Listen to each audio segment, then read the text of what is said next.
let's play some backtracking now. Now that Baker has given us the level 2 key, card key I should say. He's also given us some information as well on where to contact Meryl. Now, this is a pretty infamous thing when he came to this game. He told us the clue was to look at the back of the cover. Just before I get into that, this area now has new enemies. Before there weren't any enemies, so we could just run right through, but here we can see that I think there were 3 people around here, and again with no radar it's sort of hard to sneak around. This is when you really need to use the camera angles. And here we go. This room looks awfully suspicious, but I feel like a bit of a smoke. And oh my god, infrared lasers. Oh, I'll just crawl under it. Again, the architect of this, or the architect of the security, I could say, didn't do exactly a great job. Security cameras weren't too great, and they just can't get the infrared lasers to be at the very bottom, so no one could just easily crawl underneath. And yeah, we just picked up the farmer's rifle there. That's our only automatic weapon in this game, in particular. I know in Twin Snakes you had 2 automated rifles, but this one only had 1. And I nearly got caught there. Didn't realize that there was a guy underneath me, but just run in. Don't be scared, don't hesitate. He who hesitates masturbates, so let's just keep running. Now that we have a level 2 key as well, we can also start exploring different areas in the hangar. Especially down here. We have a guy sleeping. Nearly got caught there, mucking around accidentally. But, oh well. But here's the suppressor for the SOCOM. And all we need to do is attach it, so now we can go around shooting things. The only reason why I don't use it is it sometimes stops the drop rate of the enemies. It's nicer having them drop things when items are scarce. And there's another ration as well that we sort of do need. And I fuck up again. If you want to look at the very first video I have, I did the exact same problem. Again, this is me transferring from the other Metal Gears onto this. I sort of don't have the proper distance, but didn't really cause that much trouble anyhow. And as I was saying before, with the whole infamous Meryl codec, obviously I've memorized it now, but the very first time I actually played this game, I actually hired it from the local video store, and it didn't have anything in regards to the picture at the back telling you what the codec number is. And Baker says that the codec for Meryl is on the back of the cover. I spent forever looking around every single computer in the whole game looking for a CD cover of some sort. And eventually I just skimmed through every single frequency one by one to look for it. So my childhood wasn't exactly great, and I just knew I had too much time on my hands. But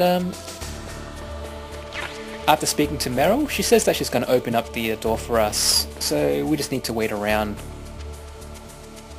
and not get caught by this surveillance camera. And we might as well have a look at all these other rooms. With the level 2 key, we can just pretty much get the cardboard box. I don't bother getting the actual mine detector. Only reason being is that we don't have a radar anyhow, so it's pretty much obsolete. I know when you actually do pick up the mine detector, the actual description says that it cannot be used in the extreme anyway, so it's a bit of a troll right there. So we'll just wait around. I try to muck around with the controls there as well, seeing if I can shoot upwards, but he won't let me. Snake, I unlocked the cargo door for you. Thanks. Where are you? Well, I can see ya. Don't move around too much. Yeah, put the mask back on. So here we have it. the gates are open and we're going to see our second boss already.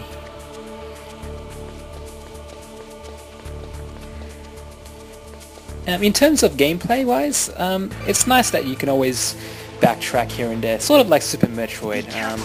Not as pretty with the whole power-up system, but it's nice having a keycard and going backwards and getting yourself familiarized with the actual whole complex. Somehow you've got to get through without setting off those sensors. And here we have Meryl actually telling us that there's actually infrared sensors again.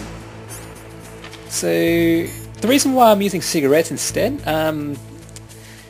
it's not the fact that I like seeing Snake smoke, it's just the fact that with this actual game it's impossible to see where the lines are when it comes to using the thermal goggles. Like the depth perception of this isn't that great. So using the cigarettes you can actually see directly what's in front of you rather than all the lines at once. And putting yourself into first person view makes it even worse. There's so much crap on the screen that you can't even tell what's a line and what's not. So I found it a lot easier just to use the cigarettes. I know in Twin Snakes you can actually shoot, I think it was flour at the back of the room, or the actual fire extinguisher, and shows you the lights. Be careful. There are claymore mines around there. Use a mine Oh, detector. thanks. I wish I could. Who are you? Just call me Deep Throat. Deep Throat? The informant from the Watergate scandal? Never mind about that. You're not using burst transmission. Are you nearby? Listen, there's a tank in front of your position waiting to ambush you. Who are you anyway? One of your fans. Yeah, I wish I had fans. But here's a bit of a trick for you. When it comes to not using the mine detector, all you have to do is just crawl over to the claymores and you can pick them up straight away. Now the reason why I'm actually picking them all up is because I'll show you why they might be a little bit handy when it comes to this boss fight. On extreme mode, this boss fight isn't exactly very easy. And, well, This is Raven's territory.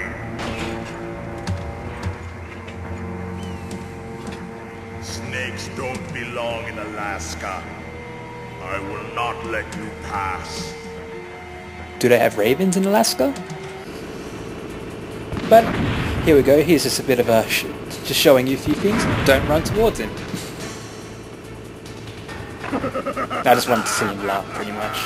But the whole trick of fighting this boss, or getting close to him, of course, and you wouldn't notice until you actually die, is to actually use chaff grenades. You can also call up the Colonel, and he will also give you advice to how to kill him, but you'll see later on, I added it in that as soon as you die and you restart, you get a call from Meryl telling you to use chaff grenades. That way it doesn't actually makes it impossible for him to target you, and yeah, don't run directly at it. And here's another run. If I were to do this properly, or sort of properly I should say, try and get in, but the thing is that the actual tank is pretty fast.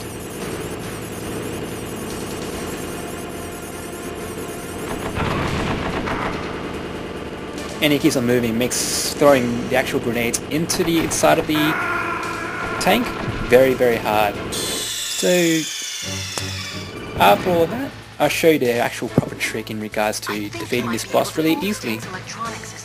And here's me adding the actual codec call in, telling you that you're an idiot and you should be using chaff grenades. And why didn't you tell me earlier?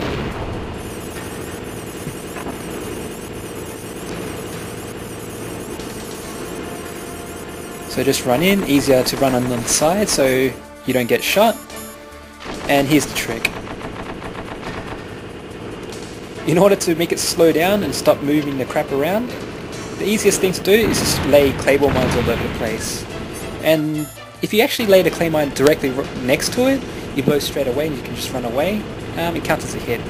So you can see now that the actual tank is moving a lot slower. And I sort of got hit there by the invisible hitbox of the actual tank, which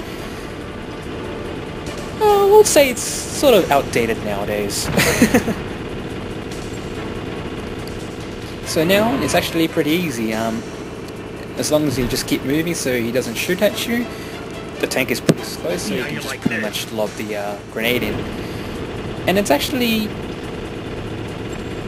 pretty easy, even though I fuck up a few times, but as soon as, if you get the actual grenade into the thing, it's a one-hit kill. So the boss isn't that difficult. It's difficult if you don't know what to do.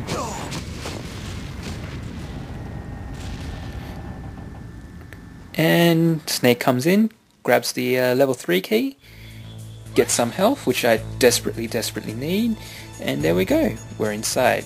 So that should be another video. I'm just going to save here. You caught Snake? And I'll leave you to some extra Snake, mailing like lines. Shakespeare said, Nought's had, all spent, while our desire is got, without content. Basically, it means that your desire can get you into trouble if you're not careful. I wonder That what goes for trouble items is. too. Don't get too greedy or you might be sorry. Be careful, Snake.